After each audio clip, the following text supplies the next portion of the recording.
ఇంకో మాట అన్నాడు స్వామి ఇతను అక్కడ కూర్చుని. సావిత్రిబాయి పూలే వచ్చే వరకు ఈ దేశంలో ఆడవాళ్ళకి చదువే లేదు, ఇంతకు ముందున్న రాజ్యాంగం చదువుకొని ఇవ్వలేదు అని చెప్తా ఉన్నాడు. ఇంకోటి మనుధర్మ శాస్త్రం నుంచి చెప్తూ పితా రక్షతి కౌమారే భర్త రక్షతి యవనే అట్లా ఆ మంత్రం ఆ శ్లోకం గురించి చెప్పుకుంటూ వస్తూ ఆడవాళ్ళకి అసలు స్వతంత్రమే లేకుండా చేశారు, మరి అప్పుడు ఏమైపోయింది సరస్వతి అని చెప్పేసి అంటా ఉన్నాడు. నిజమేనా? ఇప్పుడు అంటే సావిత్రిబాయి ఆవిడ పూలే వచ్చే వరకు ఆవిడ ఆడవాళ్ళకి చదివే వచ్చిన లేదా మన తర్వాత దేశంలో? కాదు కాదు, ఆవిడ వచ్చిన తర్వాత ఆడవాళ్ళ చదువు బాగుండాలి అని ఆవిడ కృషి చేసింది. దానికి ఆవిడని అప్రిషియేట్ చేద్దాం. కానీ అంతకంటే ముందు నుంచే కావాల్సినంత విద్యాభ్యాసం రుద్రమదేవి ఎప్పటిదండి? ఎంత రాజతంత్రం తెలుసా తల్లికి? ఝాన్సీ లక్ష్మీబాయి ఎప్పటిది? ఎంత రాజతంత్రం, యుద్ధ నీతి తెలుసు. స్త్రీలు ఎన్ని త్యాగాలు చేశారు, ఎన్ని రకాలైనటువంటి గూఢచర్య విషయాలు చేశారు, ఎన్ని రకాల గొప్ప గొప్ప కవయిత్రి మొల్ల ఎప్పటిది?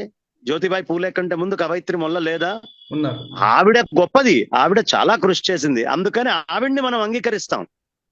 కానీ ఆవిడ కంటే ముందు ఇంకెవరు లేరు, సర్వస్వం అక్కడే మొదలైంది, ఇది తెలివి తక్కువతనం.